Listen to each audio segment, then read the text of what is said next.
Ini pagi ini kita banyak mendapat tantangan. Eh, Pak Mahfuzul Huluki belum bisa masuk, mungkin karena kondisi di lapangannya yang belum apa namanya untuk signalnya mungkin sangat lemah, sehingga pagi ini kita langsung untuk surat Al-Isra dari 6 sampai 9 ya, Yufarida. 7 sampai 9. 7 sampai 9. Oke. Jika kamu berbuat baik, berarti kamu berbuat baik untuk dirimu sendiri. Dan jika kamu berbuat jahat, maka kerugian kejahatan itu untuk dirimu sendiri pula. Apabila datang saat hukuman kejahatan yang kedua, kami bangkitkan musuhmu untuk menyuramkan wajahmu. Lalu mereka masuk ke dalam Masjidil Aqsa, sebagaimana ketika mereka memasukinya pertama kali dan mereka membinasakan apa saja yang mereka kuasai.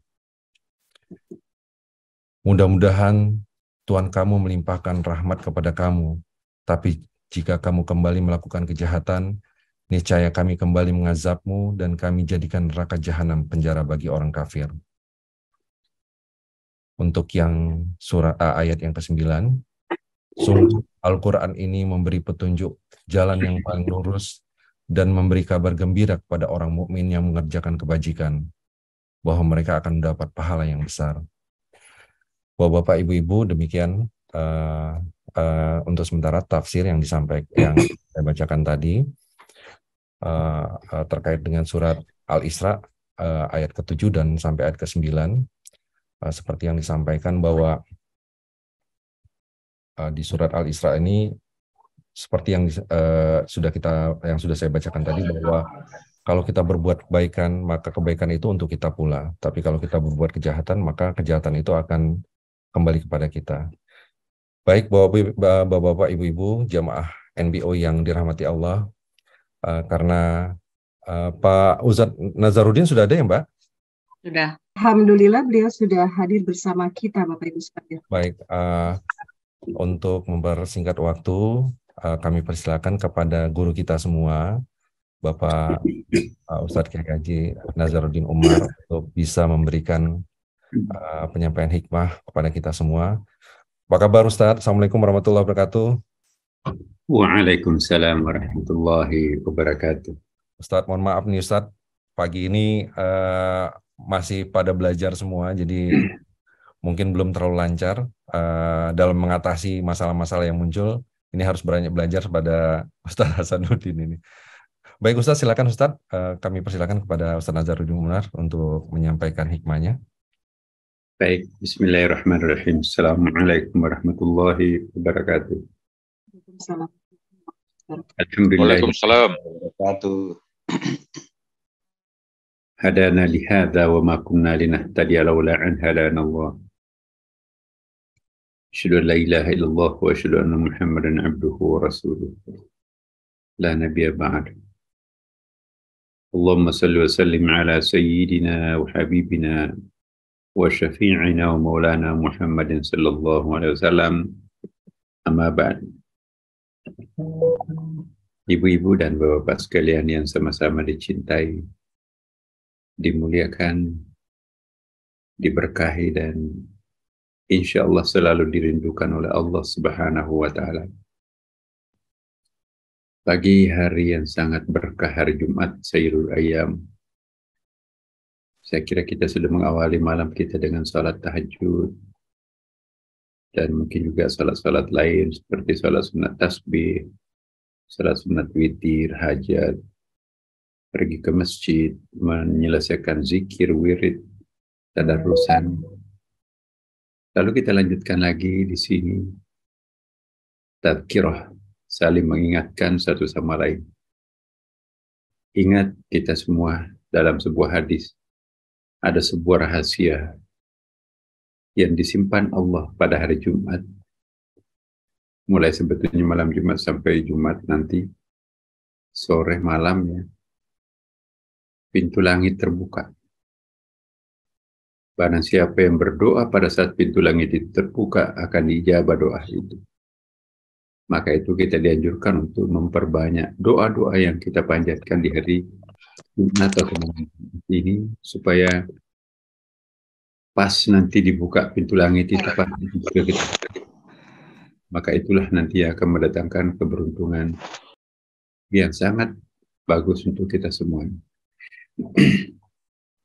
Hari ini kita sudah membahas tentang surah Al-Isra.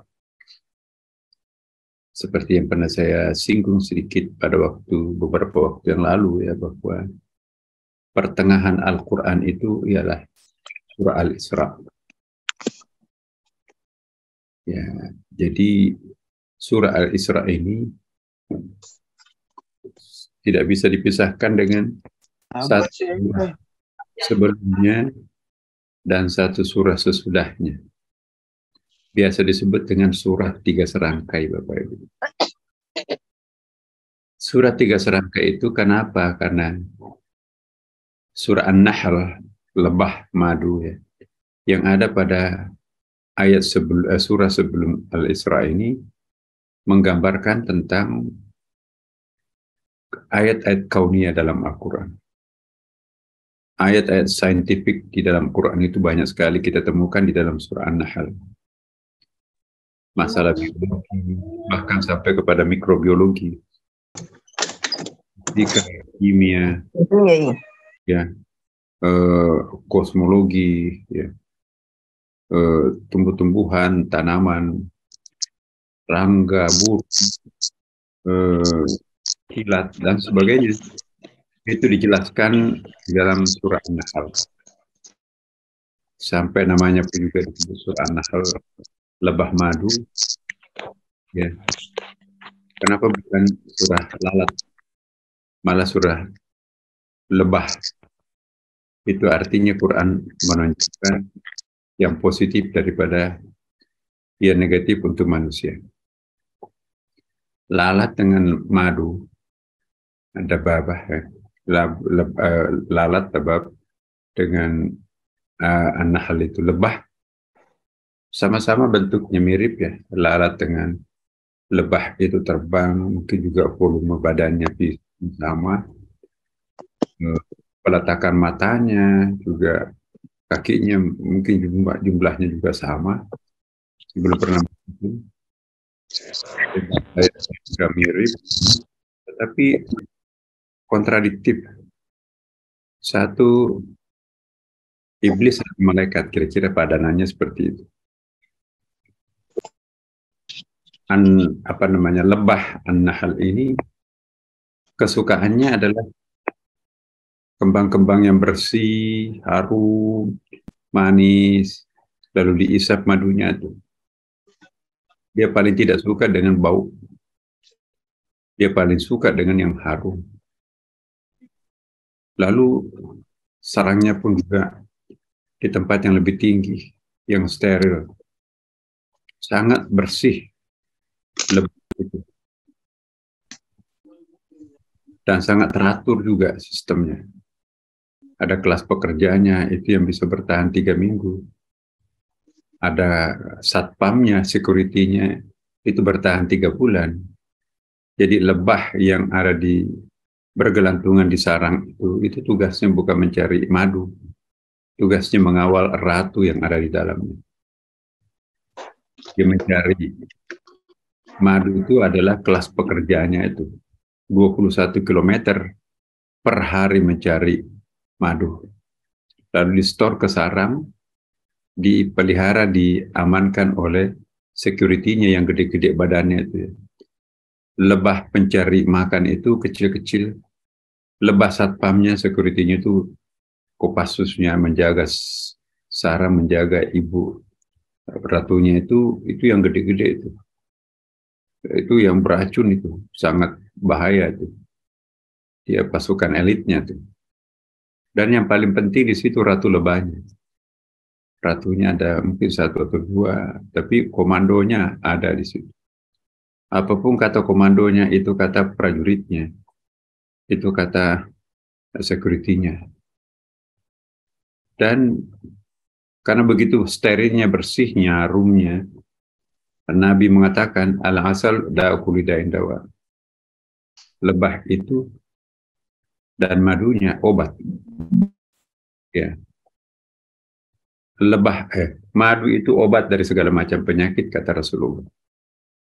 Bahkan di Jerman ada rumah sakit lebah madu. Sengatan lebahnya pun juga ternyata berfungsi sebagai obat. Ya, saya nggak tahu obat apa, tapi sengaja disengatkan lebah itu ke anggota badan tertentu, itu nanti untuk menyembuhkan penyakit tertentu. Saya nggak ahli menjelaskan, tapi ada teman saya, Profesor Dr. Haji Andi Mapatoba, disertasinya tentang lebah madu. Dia tulis di Philippine University, dia guru besar di Unhas, tentang spesialisasinya itu adalah tentang lebah madu. Luar biasa. Bandingkan dengan lalat. Kesukaan makanannya itu yang bau-bau, yang jorok-jorok. Ya. Dan itu memang mendatangkan penyakit. Kalau lebah itu mengobati penyakit. Banyak tuh di dalam surah An-Nahl itu ayat-ayat sains. Jadi menantang kita untuk mengaktifkan kecerdasan akal kita. Kecerdasan intelektual kita di situ. Tapi di dalam surah Al-Isra yang kita baca ini, itu kecerdasan emosional. Karena kita akan mi'raj. Ayat-ayat yang ditampilkan dalam surah Al-Isra ini banyak sekali menggugah emosi. Kita diminta untuk mengaktifkan kecerdasan emosi kita. Inilah yang disebut dengan emotional quotient itu ya. Bahwa semakin emosi kita menjadi pencinta, cinta itu kan emosi ya. Semakin kita kuat mencintai Tuhan, maka semakin kuat kita terangkat ke atas. Tapi kalau akal tidak bisa mengangkat kita ke langit. Bahkan al-aqlu hijabul akbar. Akal itu bisa menjadi hijab paling besar bagi manusia. Orang yang selalu mengedepankan akalnya, dia tidak akan pernah bisa khusyuk dalam sholat. Orang yang selalu khusyuk, itu tidak bisa mendaki langit. Berat bawaannya ke langit kalau akal pikiran itu yang bicara. Maka itu harus mengalami proses transformasi dari kecerdasan intelek itu hanya basic. Middle range-nya itu adalah emosi. Ya, coba kendalikan emosi. Seperti ayat nanti saya akan jelaskan. Karena kalau selama masih akal itu tidak dijinakkan, tidak bisa mendaki ke langit. Cara penjinakannya adalah emosi. Jangan langsung spiritual. Nah, surah yang ketiga, surah Al-Kahfi itu kecerdasan spiritual. Spiritual question-nya di situ. Di situ ada sesuatu, banyak sekali ayat dalam surah Al-Kahfi itu tidak masuk akal. Untuk kita cerna secara akal, nggak mungkin. Bagaimana mungkin ada orang, Al-Kahfi itu orang tidurnya 309 tahun. Ya, kaget loh, kok kukunya sampai memanjang kemana-mana. Rambutnya sampai keluar gua. Ya. Bajunya compang-camping. Tiba-tiba ada pohon raksasa di luar mulut gua. Padahal tadi malam barusan tidur. Perasaannya. Dia bukan tidur. Itu namanya fana. Lain tidur, lain fana. Kalau tidur itu, ya 6 jam pasti bangun kita. Nggak ada orang tidurnya 24 jam. Ini berapa lama tidurnya? 309 tahun. Itu bukan tidur. Itu adalah fana. Mabuk spiritual kepada Tuhan. Ada lagi, ya Khidir itu sendiri kan. Manusia tidak masuk akal. Bukan tidak masuk akal, tapi beyond the reason. Beyond the reason itu dibalik pikiran itu dia dimensinya dia. Bagaimana kok bisa anak yang tidak berdosa kecil-kecil itu dicekik lehernya mati seketika dengan bangganya. Coba bayangkan kalau sekarang ini Komnas Anak itu ngamuk itu. Perahu nelayan, satu-satunya mata pencarian masyarakat setempat, dibolongin satu persatu. Orang gila kan? Gubuk tua yang roboh, dipugar, dibiayai habis waktu, energi membangun kembali. Begitu selesai, ayo kita tinggalkan tempat ini. Sama sekali nggak masuk akal. Emosi pun juga enggak. Tapi itulah Quran, menampilkan 3 figur kecerdasan, 3 sosok kecerdasan. Kecerdasan intelektual diwakili oleh surah An-Nahl, kecerdasan emosional diwakili oleh surah Al-Isra, kecerdasan spiritual diwakili oleh surah Al-Kahfi. Tidak mungkin kita bisa memahami lebih mendalam surah Al-Kahfi tanpa mendalami surah Al-Isra. Dan tidak bisa mendalami lebih mendalam surah Al-Isra tanpa memahami surah An-Nahl. 3 surah serangkai. Mari kita lihat apa ayat yang kita baca hari ini. Kita lihat Bapak Ibu. Seperti yang dibacakan tadi oleh qari'ah kita, Masya Allah. Suaranya sangat merdu, indah, tajwidnya bagus, makhrajnya juga bagus ya. Nah, kita lihat. Bismillahirrahmanirrahim. Ya. In ahsantum. In ahsantum ahsantum li anfusikum. Wa in asatum falaha. Fa idza jaa wa'dul akhirah liyasu'u wujuhakum wa lidkhulul masjida kama dakhaluhu awwala marrah. Waliutabiru ma'alau tatbira. Jika kalian, ya, itu jamak itu, ini Kementerian Agama itu menerjemahkan tidak ada bedanya mufrad dan plural. Ya, jadi jika kalian berbuat baik, Tuhan tidak mengatakan in ahsanta. Kalau ahsanta jika if you dalam bahasa Inggris itu kan you bisa 1, bisa 2, bisa banyak ya kan. Tapi kalau dalam bahasa Arab itu beda. 1 anta, 2 antuma, 3 antum. Kalau perempuan antun. Jadi bahasa Arab itu lebih ribet daripada bahasa Inggris. Karena di atas 1 itu jamak kalau bahasa Inggris kan. Lebih dari 1 sudah jamak. Tapi kalau bahasa Arab itu tidak bisa disebut plural jamak itu kalau baru 2, itu namanya mutanna. Nanti bisa disebut jamak kalau di atas 2. 3 ke atas baru jamak. Tapi kalau bahasa Inggris 2 ke atas sudah jamak. Nah di sini juga in.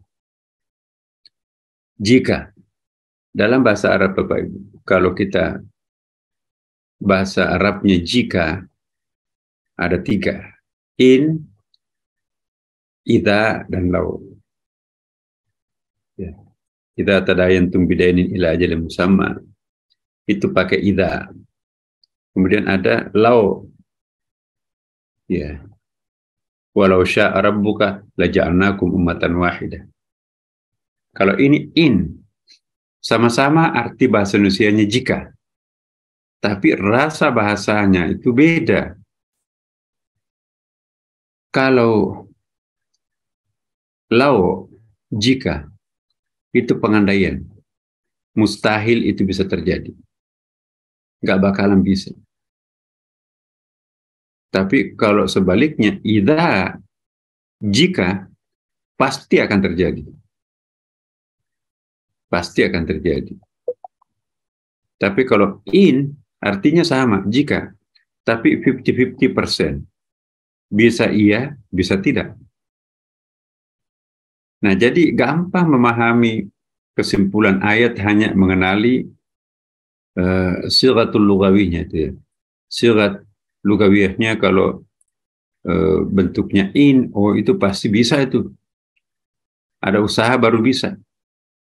Tapi kalau tidak ada usaha nggak bisa. Tapi kalau lau, sekalipun usahanya sedemikian rupa, nggak bakalan bisa. Kenapa? Lau. Oh, idza, ini pasti, wajib ini. Pasti mutlak akan terjadi. Nah, itu kan.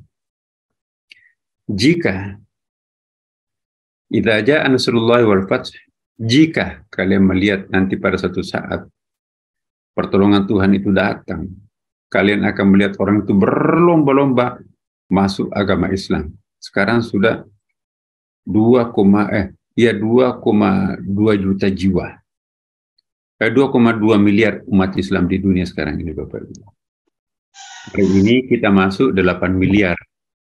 Jumlah penduduk bumi kita di bawah kolom langit sekarang yang hidup mencapai 8 miliar. Itu pengumuman UNICEF kemarin. Nah, 2,2 miliar itu adalah Muslim. Nah,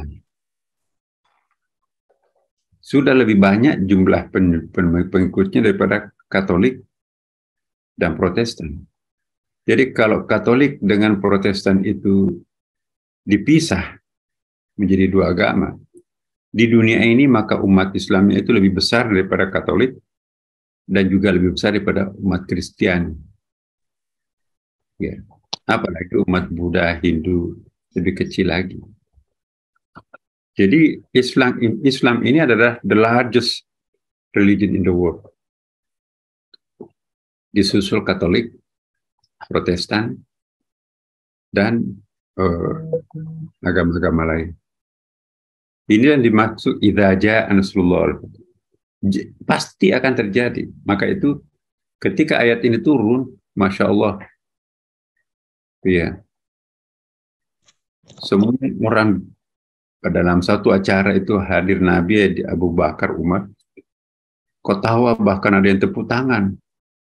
Begitu sulitnya memasukkan satu orang, tapi ini kita akan menyaksikan orang berlomba-lomba, berduyun-duyun masuk Islam.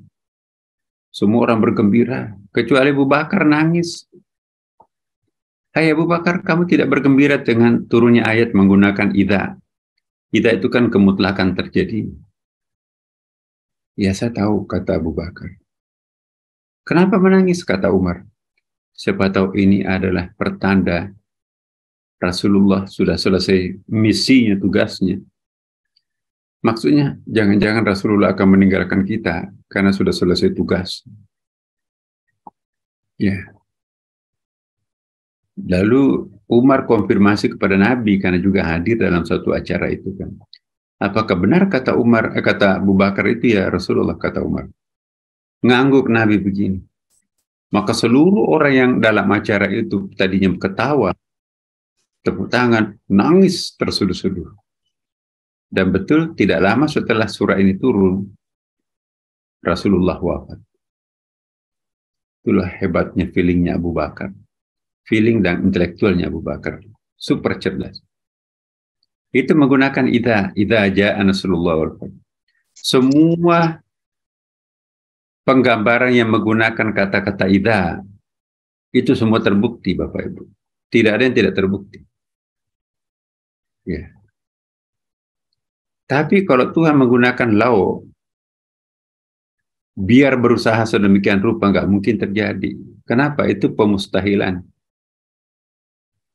Contohnya, jika saya nanti punya sayap, saya akan terbang ke angkasa, lalu aku akan memetik bintang-bintang di langit untuk oleh-oleh kepada kalian. Itu kan lau di situ. Mustahil manusia punya sayap kan. Mustahil manusia mampu memetik bintang. Bintang itu lebih besar daripada matahari. Matahari itu jauh lebih besar daripada bumi. Ya, seperti kelereng masuk dalam sebuah bola. Itulah ilustrasi kelereng itu bumi dan matahari itu adalah bola. Jadi bagaimana mungkin seseorang punya sayap lalu memetik bintang, lalu oleh-oleh bintang-bintang itu diberikan kepada kita para jamaah di sini. Mau taruh di mana bulan itu? Mau ditaruh mana bintang yang lebih gede dari matahari itu? Kan mustahil. Itu menggunakan lau. Semua yang menggunakan lau itu mustahil. Di antaranya walau syaa rabbuka laja'alnakum ummatan wahidah. Itu menggunakan lau itu. Jika Tuhan menghendaki, kalian itu akan menjadi satu komunitas. Ya. Jadi kalau ada upaya orang untuk menjadikan satu republik untuk dunia Islam dengan konsep khalifah atau khilafah misalnya, itu nggak mungkin. Ayatnya ada. Walau sya'a rabbuka laja'alnakum ummatan wahidatan. Kita nggak mungkin menjadi satu umat yang yang homogen. Tapi kalau umat heterogen, oke. Law di situ kan. Kalian nggak mungkin bisa menjadi satu umat yang homogen. Ya. Sama-sama Ahlussunnah saja. Ada NU, ada Muhammadiyah, ada Wasliyah, ada Tarbiyah, ada Syarikat Islam, ada macam-macam. Apalagi menyatukan dalam satu kesatuan dengan agama yang berbeda. Mustahil. Gak bakalan. Nah, tapi kalau Allah menggunakan in, itu bisa. Ya, inilah yang gunakan. In asantum li anfusikum. Jika kalian berbuat baik, berarti kamu berbuat baik untuk dirimu sendiri. Ya, ini bahasa ayat tasawuf ini sebetulnya. Dan jika kalian berbuat jahat, maka kejahatan itu bagimu juga sendiri. Maka itu kita dianjurkan ya seperti pandangan Buddhis itu menganggap engkau adalah aku adalah engkau. You are me you are. Jadi there is no she, there is no he, there is no them. We are the same, we are the same. We are the one, we are the only and only. We are the one and only. Jadi kalau kita berbuat baik kepada orang lain, maka kita berbuat untuk diri kita sendiri. Filosofinya lebih mendasar. Kalau saya menganggap anak yatim itu adalah aku, maka aku tidak bisa menahan uang besar untuk kepadanya. Tapi kalau anak yatim itu dia, sedangkan aku tentu saya tidak akan mengeluarkan uang 100.000 di dompet itu. Kegedean. Ya. Tentu aku akan berikan uang 20.000. Karena di depan lagi ada anak yatim baru lagi. Tapi kalau saya menganggap bahwa anak yatim itu adalah aku, kalau saya menganggap kucing tetangga yang pulang kampung tidak memberi makan kucingnya, kucing itu adalah aku, lalu aku memberi makan, berarti aku memberi makan diriku sendiri.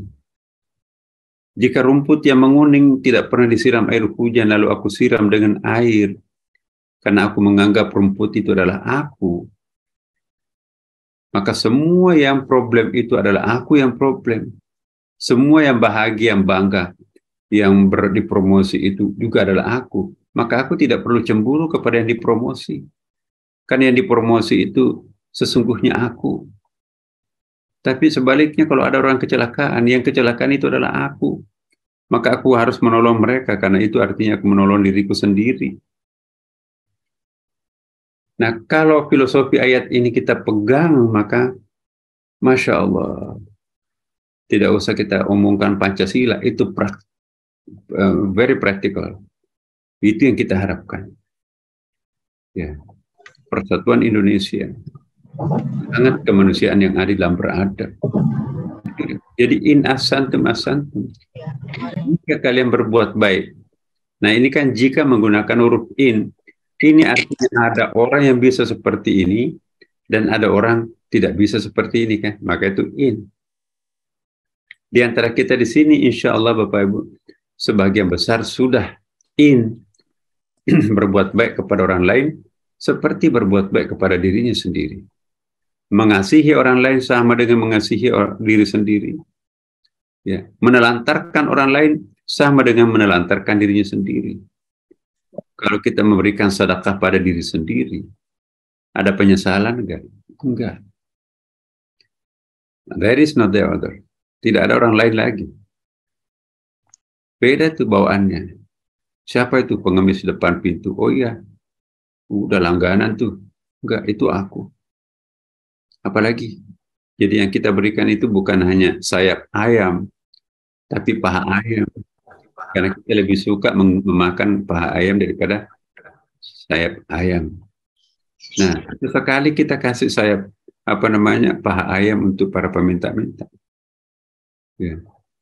Itu namanya in asantum asantum. Ya.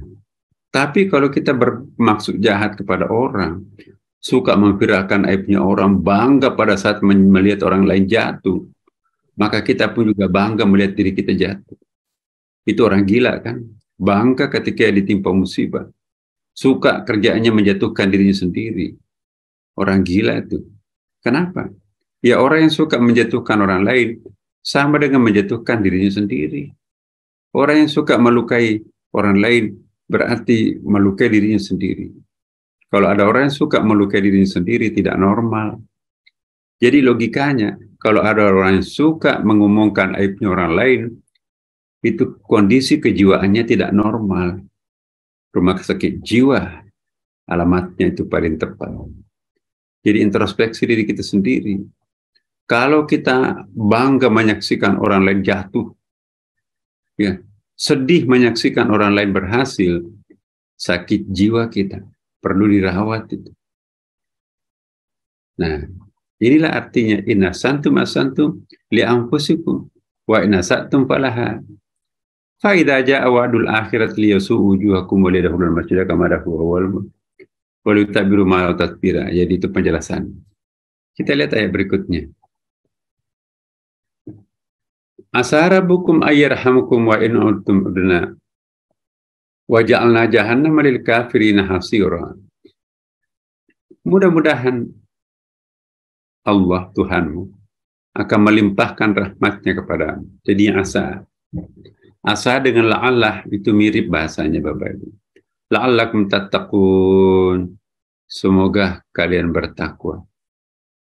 Ya, asa rabbukum ayyarhamakum. Mudah-mudahan Tuhanmu akan melimpahkan rahmatnya. Tapi dalam ilmu bahasa Arab itu terjemahannya sama.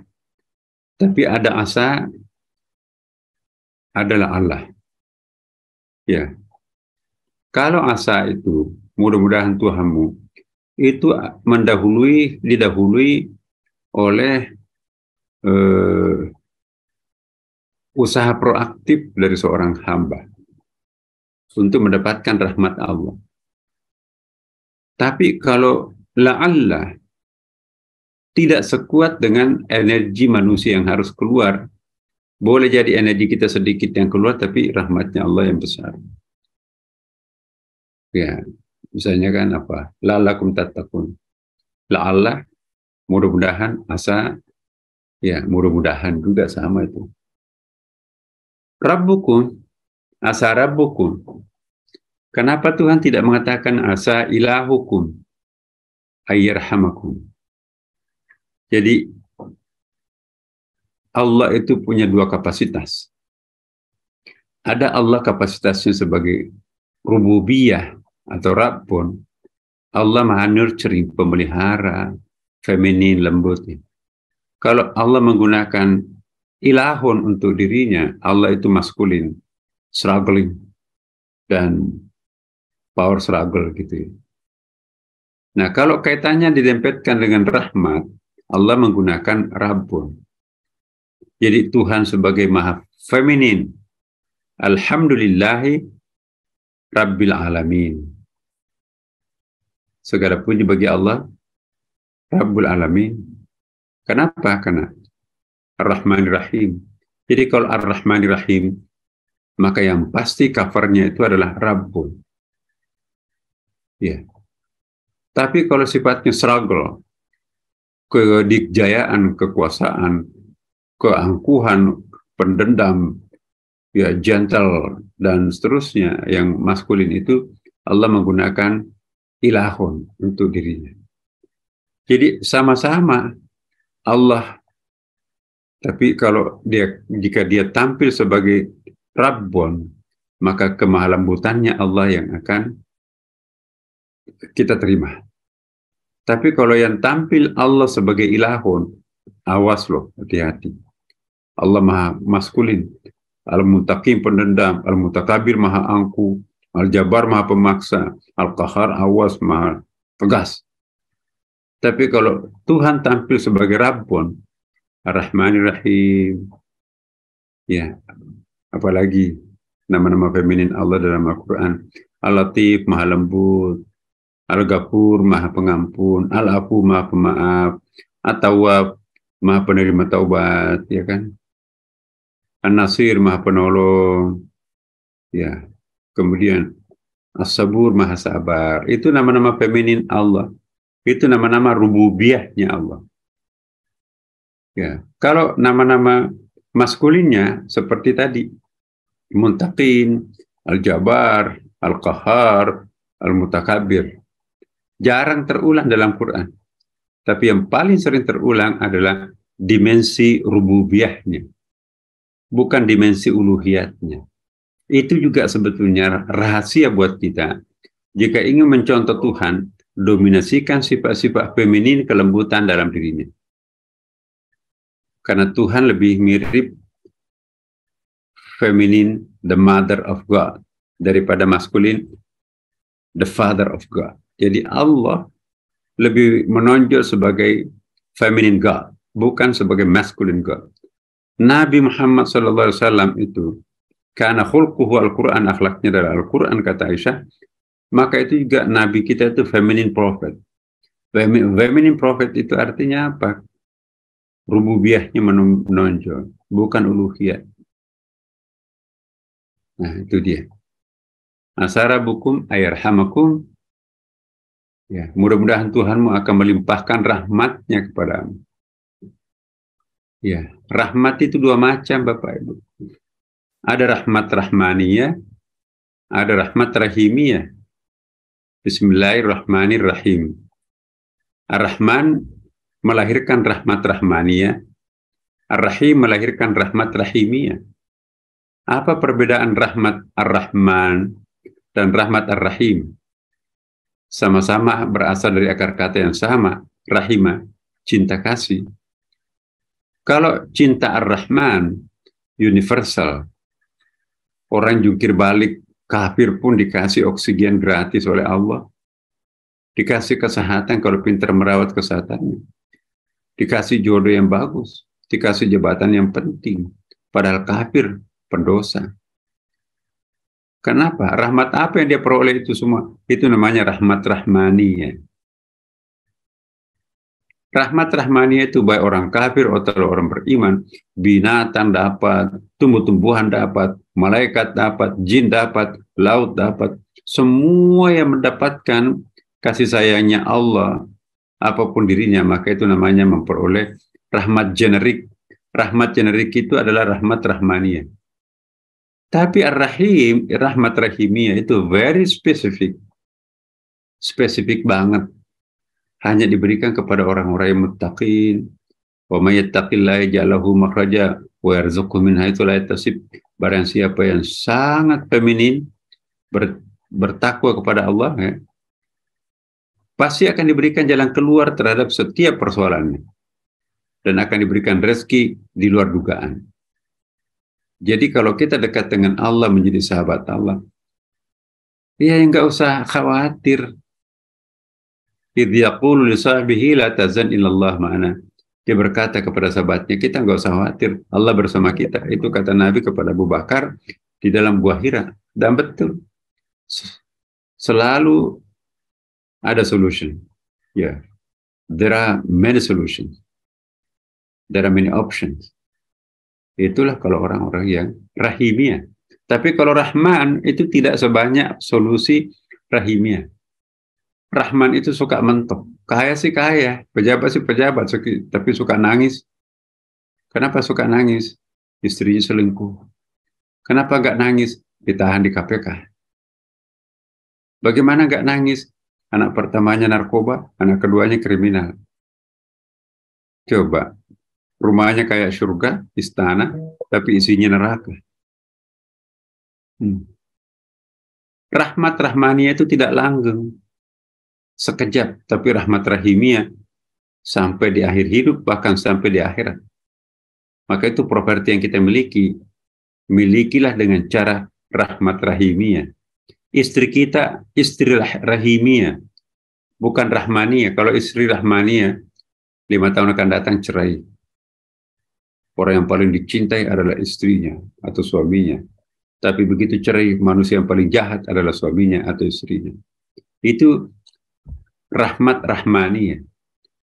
Tapi kalau seumur hidup, sampai juga di surga, masuk surga berpasangan lagi di sana, itu istri kita adalah istri rahmat rahimiyah. Anak kita rahmat rahimiyah. Kalau anak di dunia, malapetaka di akhirat, itu rahmat rahmaniyah. Anak biologis, tapi bukan anak spiritual. Gitu Bapak Ibu. Memahami ayat ini seperti ini. Waja'alna lil kafirina hasira. Nah, tadi kan ada orang yang dirahmati Allah, pasti bukan orang kafir. Ya. Tapi sebaliknya, ada yang disebut dengan orang kafir. Apa yang akan diperoleh bagi orang kafir?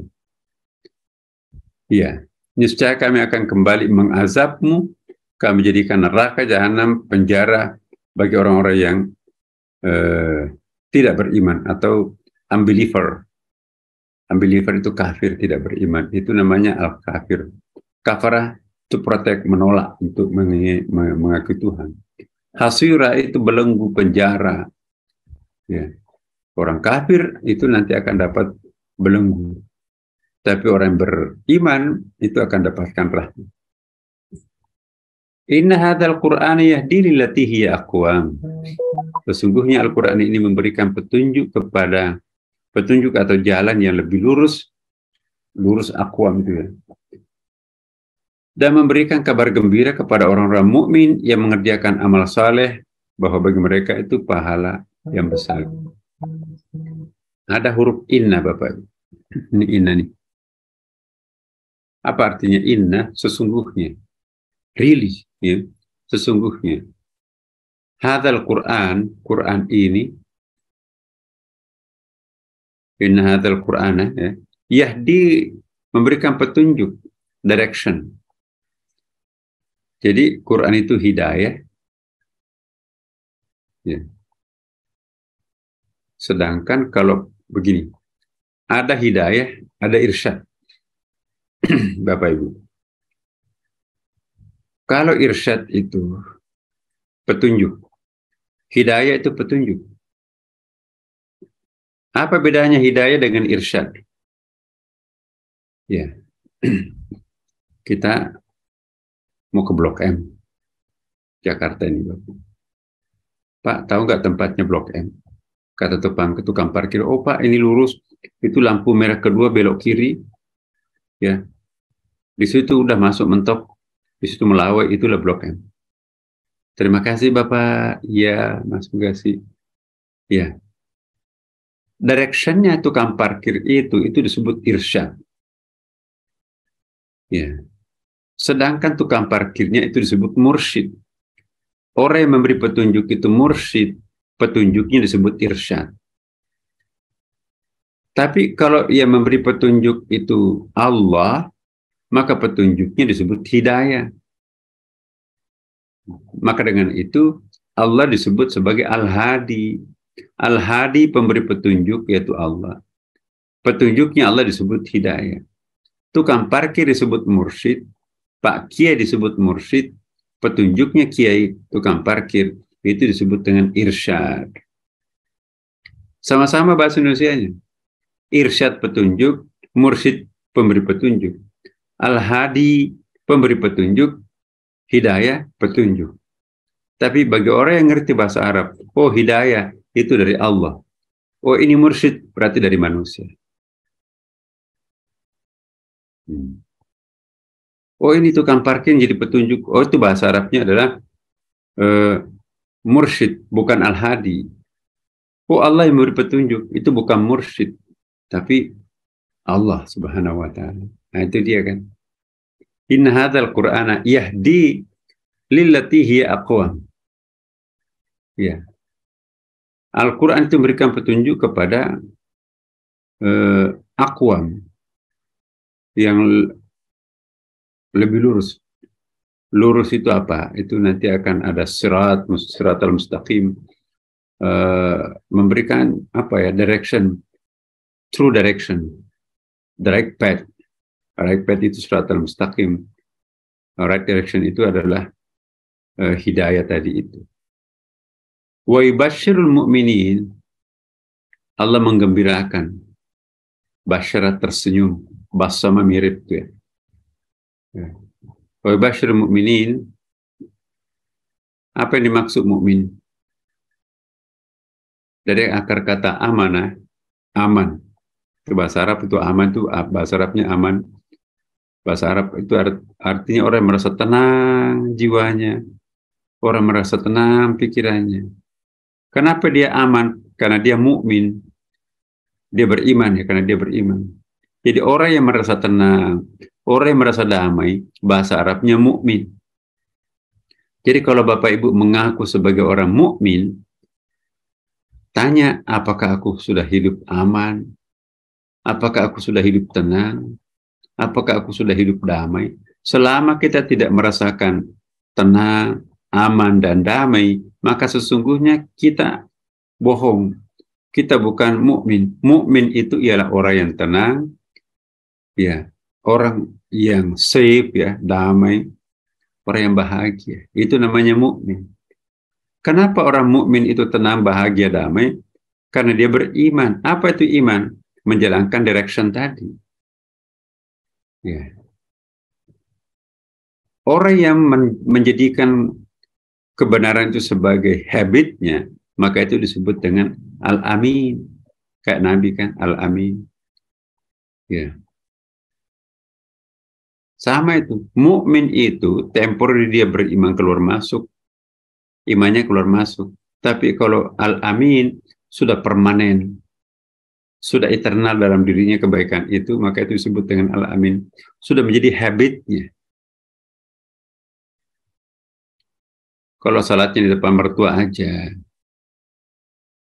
nah itu mukmin sih iya, tetapi belum disebut al-amin.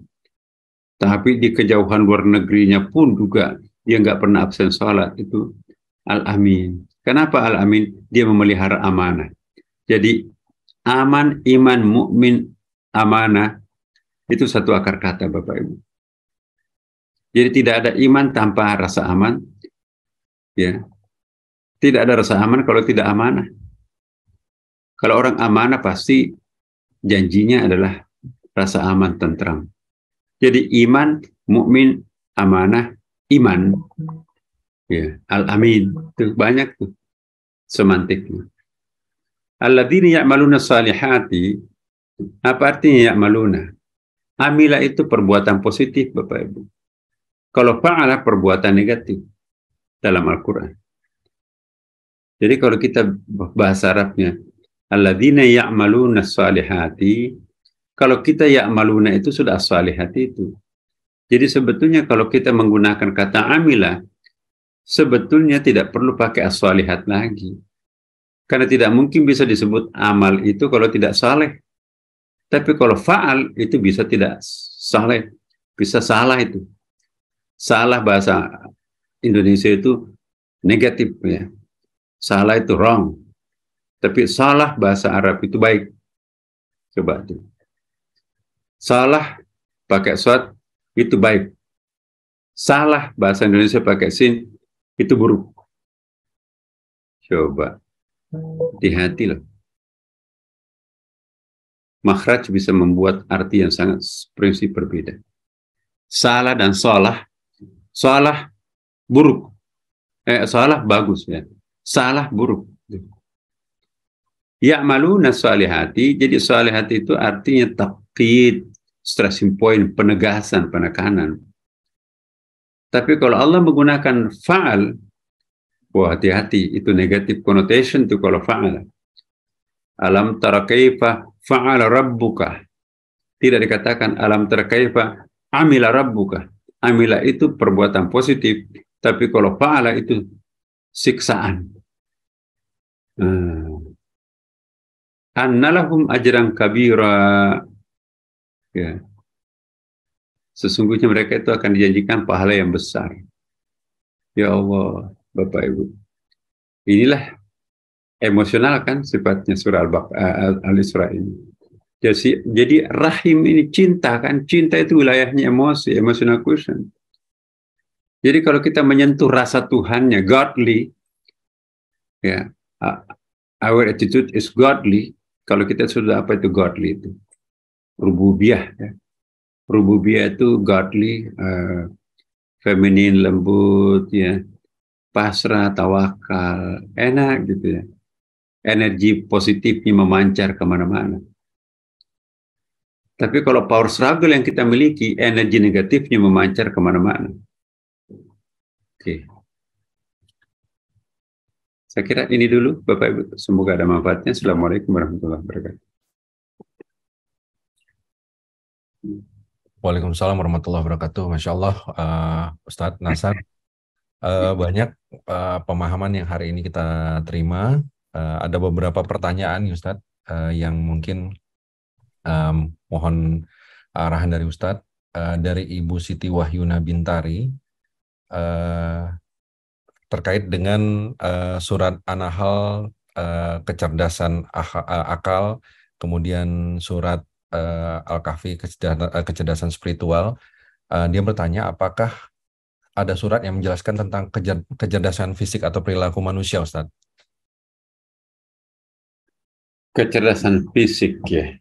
Iya, Ustaz. What is the physic? Fisik dalam bahasa Arab itu kan ada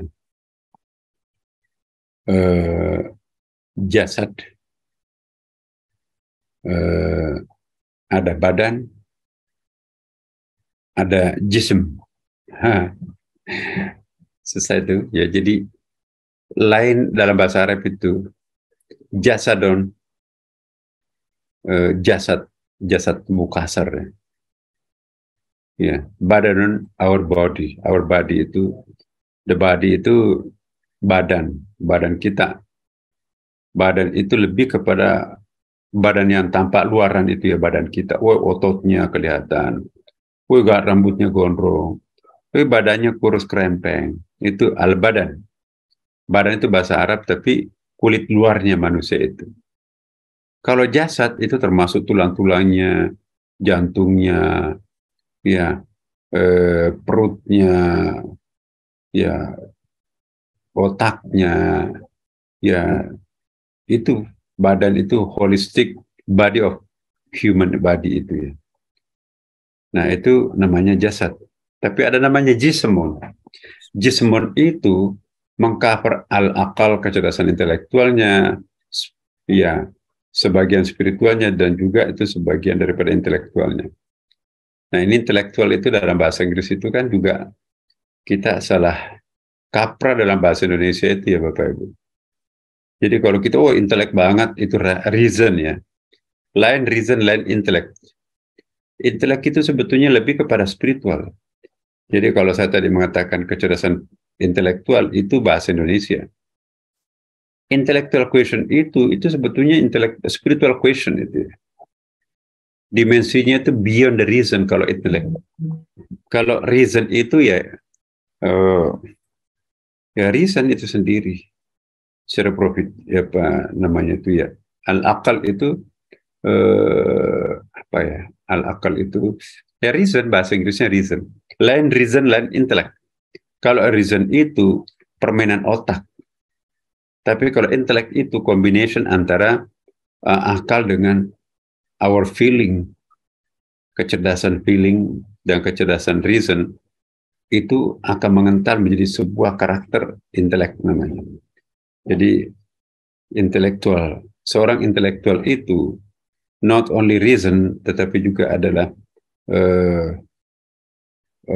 apa namanya itu ya, justice-nya juga, keadilannya ada, kearifannya ada di situ, itu kalau intelek. Jadi ada spiritualnya juga. Tidak tepat kalau akal itu identik persis dengan intelek. Jadi kecerdasan intelektual itu sebetulnya kecerdasan spiritual. Nah kita kan, ya mohon maaf Pak Eri, membagi 3 kecerdasan emosional, intelektual, dan apa namanya spiritual. Nah, kita lihat dalam bukunya Donna Zohar itu ya, intelektual itu juga heavy-nya juga kepada spiritual. Nah, karena bahasa Indonesia itu sudah menjadi coupling intelektual itu kecerdasan otak ya, maka kita ya common sense seperti itu. Nah, apa yang dimaksud dengan kecerdasan fisik ya? Kecerdasan fisik itu ada refleksi kita menginjak rokok ya. Akal itu belum sempat memikirkan angkat kakinya, tapi refleksi itu kaki itu menginjak rokok itu terangkat. Itu bukan kerja saraf kata para neurolog. Otak itu kan membutuhkan waktu untuk turun ke bawah, mendeteksi api itu di telapak kaki. Itu mungkin waktu berapa second itu ya. Tapi itu bukti bahwa setiap bentuk fisik kita itu ada kecerdasannya kan. Kita pegang kabel yang ada energinya positif, kita langsung keluarkan tangan kita dari kabel itu kan. Belum sempat berpikir tuh. Mungkin itu yang disebut dengan kecerdasan badan. Ada gerakan refleks. Ya. Orang tidur nggak berpikir kan, tetapi begitu digigit kalajengking itu tiba-tiba dia bangun. Jadi ada refleks tubuh itu, dan tubuh itu punya cerdasnya masing-masing. Kalau kita gunting kuku, jangan terlalu dalam, aku rasa-rasa sedikit nih kan. Ya, jadi itu ada direction, physical direction itu ya. Kukunya jangan digunting. Nah, ini hari Jumat kan disunatkan gunting kuku, disunatkan cukur rambut apapun ya kalau hari Jumat itu mengikuti Nabi. Nah, kecerdasan emosi ya itu kemampuan kita mengendalikan diri, menahan diri, bertutur kata, berperilaku, ya.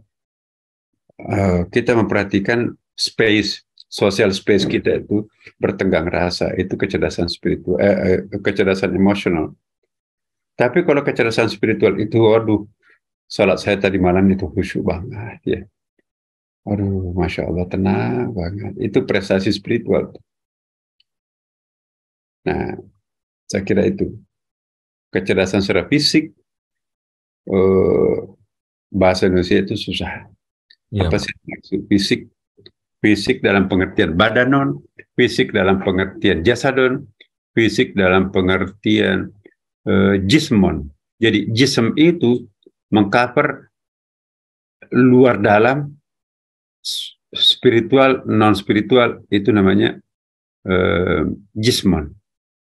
Tapi kalau fisik oriented mencakup bagian luar dan dalam, itu namanya jasad.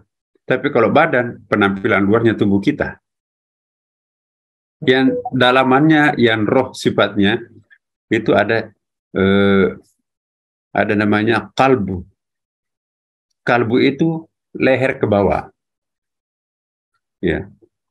Apa namanya? Dada ke bawah ya. Itu kalbun. Kalau zauk itu dada ke atas. Jadi kalbun itu mengcover saya ulangi, bukan kalbu, sudur. Jadi ada dua potong badan kita kan. Ada sudur, dada ke bawah, mengcover kalbu, nafs, jiwa ya, kalbu, jiwa, feeling. Ada fuad itu dada ke atas. Oh, itu al-aqal, itulah spiritual itu kan. Itu yang positif, creation di situ itu. Jadi ada fuad itu konotasinya harus yang baik, ada nurani, ada cahaya, enlightenment di situ, itu fuad. Tapi kalau as-sudur, nah itu juga ada nafsu di situ. Ada kalbu itu ya bisa ke atas, bisa ke bawah. Kalau kalbunya cenderung ke atas itu nanti menjadi fuad. Kalau cenderung ke bawah itu nanti namanya itu adalah sudur. Jadi kalbu itu berotasi. Kalau anak panahnya menunjuk ke atas, itu kalbu positif. ya qalbul mutmainnah. Tapi kalau kalbunya itu menengadah ke bawah, maka itu nafsul amarah. Tapi kalau dia di tengah-tengah, ya itu namanya qalbul lawamah, nafsul lawamah. Ada lawamah netral, tidak ke atas, tidak ke bawah, tapi peranan lawamah sangat penting. Dia bisa memberikan empowering terhadap mutmainnah untuk naik ke atas, tapi lawamah itu juga bisa memberikan pemberdayaan terhadap nafsul amarah ke bawah. Apa di bawah itu? Ya di bawah ini pada perut, makan aja, orientasinya makan. Dan bahkan ada di bawah perut, apa itu? Kemaluan. Birahi. Jadi sudur itu konotasinya makan birahi, makan cewek, cowok. Itu nafsunya, nafsu lah di situ, nafsu ke bawah. Tapi kalau fuad, nurani, ada roh, spiritual Christian, itu naiknya ke atas. Maka itu ada doanya Nabi kan, ya muqallibal qulub, tsabbit qulubana ala dinik kan. Qulubana ala dinika wala ta'at. Ya Allah, tancapkanlah pendirian kalbu kami mengenada ke atas, jangan ke bawah. Ya. Tapi kalau kalbu itu bukan sesuatu yang final, Bapak Ibu. Kita kan sering dengar, ya Tuhan nafsul mutmainnah. Oh, pemilik nafsul mutmainnah. Semutmainnah apapun nafsu itu masih tetap nafsu, Bapak Ibu. Jangan finish di qalbul mutmainnah. Nafsul mutmainnah ini bahasa Arab ini, dan juga sekaligus bahasa semantik dan juga sekaligus ta'arifnya apa yang dimaksud dengan mutmainnah itu. Seringkali kita menganggap kalau orang sudah sampai kepada mutmainnah, finish. No, masih banyak perjalanan ke atas. Itu baru prasyarat untuk naik ke atas, memiliki mutmainnah, tapi not finish, just only transit. Jadi wukuf di Arafah itu belum finish hajinya, harus ke Musdalifah dan harus ke Mina, lempar, ya kan? Wukuf itu di Arafah masih ada kelanjutan. Mungut batu, bermalam di Musdalifah, dan finish melempar nanti di Mina. Nah, maka itu dalam Al-Quran, ya ayyatuhan nafsul mutmainnah, wahai pemilik nafsu yang tumaknina, yang jiwa yang tenang, ya kan? Irji'i ila rabbiki, naiklah ke atas. Jadi pemilik nafsul mutmainnah itu naik lagi ke atas. Not finish that. We have to we have to upgrade ourselves to the top one. Kita masih mau mengupgrade, mengangkatkan diri kita itu. Irji'i, naiklah ke atas. Ila rabbiki, menjumpai Tuhannya. Jadi qalbul mutmainnah itu belum ketemu, baru dipenuhi syarat itu untuk bisa naik ke atas. Tapi irji'inya seperti apa? Ada radiyah, ada radiyatan mardiyah. Jadi kalau hanya sekedar radiyah belum ketemu, harus radiyatan mardiyah. Itu ada takyidnya di situ. Kalau hanya rida-rida biasa itu nggak ketemu. Tapi radiyatan mardiyah, double radiyah di situ kan. Radiyatan mardiyah itu yang dapat. Tuhan tidak mengatakan, ya Tuhan nafsul mutmainnah, irji'i ila rabbik. Tidak. Kembali kepada Tuhanmu. Jadi tidak otomatis pemilik mutmainnah itu kembali kepada Tuhan. No. Harus reda. Tapi kalau hanya redanya cuma satu kali, nggak bisa, nggak nyampe. Harus double reda di situ. Radiyatan mardiyah. Jadi bukan radiyah. Irji ila rabbika radiyah. Titik, nggak titik di situ kan. Harus mardiyah. Mardiyah itu adalah the last promotion of rida di situ, itu adalah mardiyah. Tidak semua orang rida itu mardiyah. Radiyah itu standar. Mardiyah itu yang puncaknya. Jadi radiyah yang puncak yang kita gunakan untuk bisa naik ke the top one. Ya. Yaitu nafsul mutmainnah. Irji'i ila rabbik radiyatan Tambah lagi mardiyatan. Kalau sampai mardiyatan, belum ketemu juga. Masih ada di atas langit, masih ada langit, Bapak Ibu. Fadkhuli, kita sudah dapat di depan kamarnya, tapi belum masuk kamar kan? Kita sudah dipanggil naik ke atas. Irji'i, naik ke atas. Begitu sampai ke atas, ternyata ada kamar. Belum tentu orang yang naik ke lantai atas itu masuk ke kamarnya bos di situ kan. Fadkhuli fi ibadi, ya, masuklah bersama dengan kekasihku yang lain. Udah masuk pintu tuh, dibukakan pintu. Tapi di dalam pintu masih ada pintu. Tidak semua ruang yang menunggu di ruang tamu itu bisa masuk ke kamarnya bos, the big boss inside. Ya, ada tadi pada khuli fi ibadi, ya, wadakhuli jannati, puncaknya wadakhuli jannati, masuklah ke dalam diriku. Jadi jangan sampai ridha aku puncak, no, masih panjang itu. Ya. Jadi nafsul amarah naik ke nafsul lawwamah. Nafsul lawwamah naik lagi ke anak tangga ketiga, nafsul mutmainnah. Nafsul mutmainnah itu naik lagi ke atas ila rabbik. Tapi pendekatannya bagaimana? Radiyah. Tidak cukup, harus mardiyah. Kalau sudah sampai radiyah dan mardiyah, dapat kamarnya ini. Ketok pintunya nggak bisa dikuncikan. Bagaimana cara masuknya itu? Tunggu panggilan. Pada khuli fi ibadi, monggo masuk mas. Tapi tunggu di ruang tamu dulu ya, belum masuk ke kamar inti itu. Pada khuli fi ibadi, gabung dulu dengan apa itu? Di sini para kekasih Tuhan yang lain. Nanti satu persatu dipanggil. Wadah khuli jannati, nah itu dia kan. Baru finish ayatnya itu kan. Saya kira gitu mas. Kasih. Terima kasih Pak Prof. Nasar. Pak Prof, ini ada yang bertanya lagi terkait dengan kita selalu berdoa untuk memohon rahmat kepada Allah Subhanahu wa taala. Nah, supaya kita tahu apa ciri-cirinya Prof Nasar bahwa orang tersebut diberikan rahmat oleh Allah Subhanahu wa taala. Ini ada salah satu pertanyaan seperti itu. Bagus sekali pertanyaan ini, tapi saya akan menjawab lain. Apa sih pentingnya tahu ciri-ciri? Kita kan suka bertanya seperti itu ya. Ya. Selalu kita ingin tahu ciri-cirinya apa kalau kita dicintai Allah, apa kalau kita sudah. Ya, bagi para sufi sangat tidak penting mengetahui ciri-ciri prestasi itu. Karena itu bisa menjadi hijab baru buat kita. Ya. Lebih baik kita nggak usah tahu ciri-cirinya. Lebih baik kita berasumsi aku masih kotor, aku masih jorok, aku masih nggak ada apa-apanya. Ya, anal fakir indallah, aku adalah fakir segala-galanya di hadapan Allah. Itu lebih baik daripada nanti kita tahu ciri-cirinya. Oh ya, berarti aku sudah memiliki dong.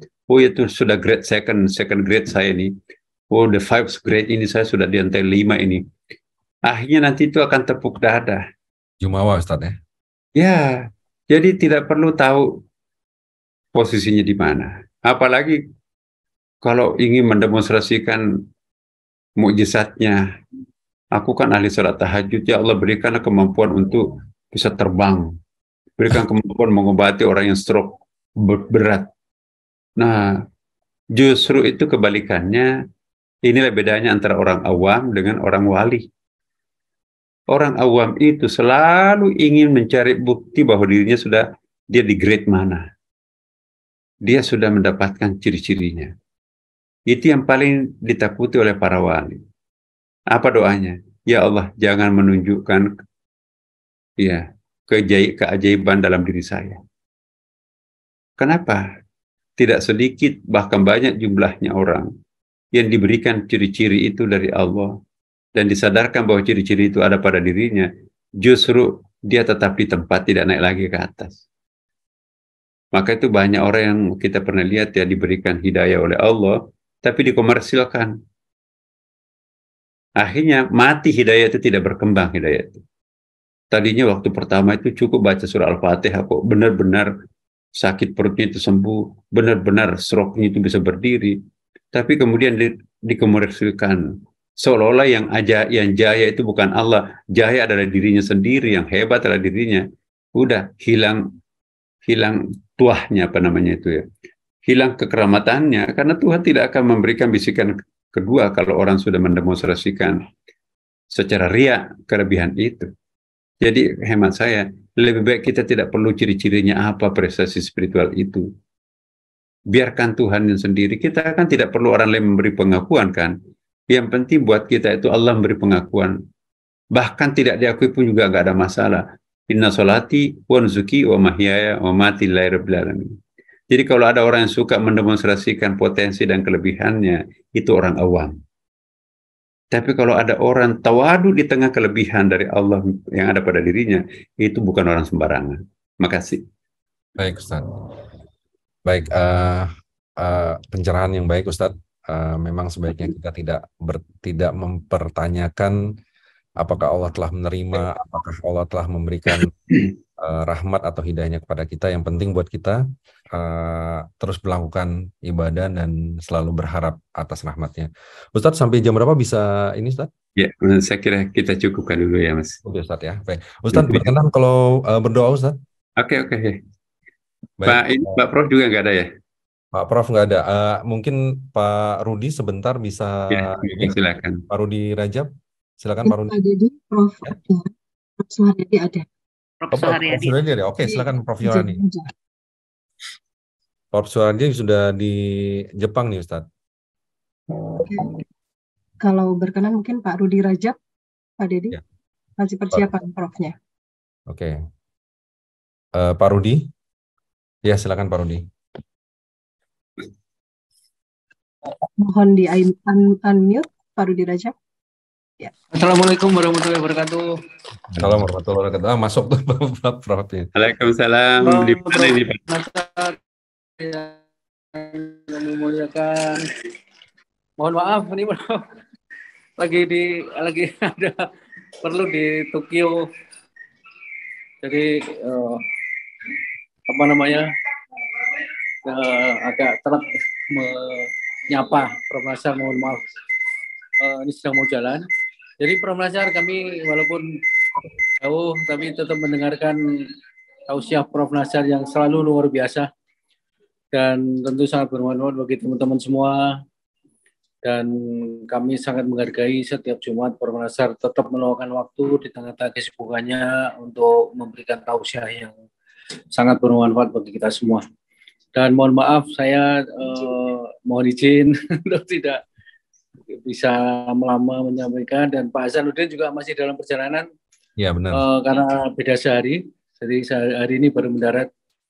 Sampai berjumpa lagi minggu depan insya Allah Prof Nasaruddin. Kami doakan bersama mudah-mudahan Prof Nasaruddin selalu diberikan kesehatan yang prima dan selalu bisa memberikan tausiah kepada kita semua Bapak-Ibu sekalian. Mohon maaf lahir batin. Wassalamualaikum warahmatullahi wabarakatuh. Waalaikumsalam warahmatullahi wabarakatuh. Terima kasih Prof. Pak Rudi Rajab. Pak Rudi. Assalamualaikum warahmatullahi wabarakatuh. Waalaikumsalam Pak Nasaruddin, Pak Suharyadi. Sebenarnya ini sudah selesai ditutup oleh Pak Suharyadi, Pak. Beliau, tapi saya hanya ingin menambahkan atas nama jemaah NBO, keluarga NBO, sangat-sangat berharap agar supaya Pak Nasaruddin, Prof Nasaruddin diberikan kekuatan, kesehatan. Setiap Jumat, Pak, kita ini 1.000 orang sampai ngantri-ngantri tadi, tetap menunggu tausiah Pak Nasaruddin Umar untuk ilmu yang manfaat. Saya kira itu saja Pak yang kami harapkan, kesehatan untuk Pak Prof Nasaruddin, menyelesaikan, menugaskan hari-hari tugas yang sangat berat, yaitu pencerahan untuk umat. Dan juga Prof Suharyadi, terima kasih waktu, walaupun disempatkan dalam perjalanan pun disempatkan, insya Allah perjalanan muhibah, religi, wisata religi, dan juga menimba ilmu, menebar ilmu Pak Hasanuddin dan Mbak Suharyadi di Jepang bisa mendapatkan manfaat yang sebesar-besarnya. Billahi taufiq wal hidayah. Assalamualaikum warahmatullahi wabarakatuh. Terima kasih Pak Nasar. Terima kasih Pak Rudi dan Pak Suharyadi. Baik Ustadz Nazar, kita sama-sama berdoa, mohon dibantu untuk dipimpin. Kita berdoa bersama Bapak. Bismillahirrahmanirrahim. الحمد لله رب العالمين حمد الشاكرين حمد الناعمين حمدا يوافي نعمه ويكافي مزيده يا ربنا لك الحمد كما ينبغي لجلال وجهك الكريم وعظيم سلطانك اللهم صل وسلم عليه كفاك ربك كم يكفيك واكفه كفك كهاك كمين كان منكلكا تكر كرا ككر الكي في كبد تحكي مشكشكة كانت لك لكلكا كفاك ربك كافرك في كربة يا كوكبا كان يحكي كوكب الفلك اللهم لا تدع لنا في مقامنا هذا ذنبا إلا غفرت ولا هما إلا فرجته ولا مريضا إلا شفيته ولا ميتا إلا رحمته ولا مبتلى إلا عافيته ولا دينا إلا قضيته ولا ضالا إلا هديته ولا جاهلا إلا علمته ولا مجاهدا في سبيلك إلا نصرته ولا ولدا إلا أصلحته ولا عيبا إلا سترته ولا حاجة من حوائج الدنيا والآخرة هي لك رضا ولنا فيها صلاح إلا أعنتنا على قضائها وسرتها برحمتك يا أرحم الراحمين ربنا آتنا في الدنيا حسنة وفي الآخرة حسنة وقنا عذاب النار والحمد لله رب العالمين والسلام عليكم ورحمة الله وبركاته. Terima kasih banyak jazakallah khairan katsira Ustadz atas waktu dan kesempatannya dan memberikan pencerahan selalu konsisten kepada kami. Kami atas nama jamaah MBO mengucapkan terima kasih banyak dan kami doakan semoga aktivitas Ustadz hari ini menjelang Jumatan di Istiqlal Ustadz ya. Mudah-mudahan mendapat keberkahan dan dapat memberikan manfaat untuk umat Muslim terutama di Indonesia. Baik Ustadz, terima kasih sekali lagi Bapak-bapak, Ibu-ibu jamaah NBO yang dirahmati Allah. Ada beberapa poin atas permintaan beberapa peserta jamaah. Mohon maaf kalau misalnya nanti Ustadz ingin mendahului pengajian, kami ucapkan terima kasih atas waktunya Ustadz. Terima kasih Pak, mohon maaf ya saya harus ini Ustadz ya. Terima kasih Prof. Nasar. Terima kasih. Assalamualaikum. Mengikuti saya juga setiap hari ada zooming di NU ONWO itu, silakan Bapak. Assalamualaikum warahmatullahi wabarakatuh. Waalaikumsalam warahmatullahi wabarakatuh. Terima kasih banyak. Baik Bapak-bapak, Ibu-ibu, kita bacakan kembali ada beberapa permohonan doa untuk Ibu Elvi Abbas, di mana adiknya hari ini akan dioperasi dan mohon kelancaran untuk pelaksanaan operasinya. Kemudian ada Nanda Rafif Hanif, anak dari Ibu Fransina Murni, yang menyatakan bahwa anaknya baru lulus, mudah-mudahan dimudahkan untuk mendapatkan kesuksesan berikutnya. Kemudian ada Dinda Deynanti Prima Laila bin Dr. Gigi Oscar Primadi, di mana akan melaksanakan syukuran kehamilan yang memasuki usia ke-7. Mudah-mudahan dimudahkan nanti sampai proses kelahiran dan mudah-mudahan anaknya menjadi anak yang soleh dan soleha. Kemudian Ibu Dahlia Makassar yang mohon agar dibebaskan dari segala kesusahan, dan Bapak Felius Chandra pagi ini akan mulai visitasi akreditasi rumah sakitnya di Rumah Sakit Baitur Rahim. Mohon doa untuk kelancaran akreditasi tersebut, dan kepada Bapak Ibu semua sekali lagi untuk jamaah kita yang masih menjalani proses penyembuhan karena sakit, kita doakan mudah-mudahan segera diberikan kesembuhan. Mungkin itu yang kita bisa sampaikan pada hari ini. Lebih kurang saya mohon maaf atas segala kesalahan dan kekurangan yang muncul pada hari ini. Memang saya baru merasakan begitu luar biasanya Kanda Hasan kita ini menangani dan memanage kegiatan NBO dan mengatasi segala tantangan yang muncul tatkala ada kendala yang terjadi, dan mudah-mudahan saya diberikan kesempatan untuk banyak belajar. Bapak-bapak, ibu-ibu dan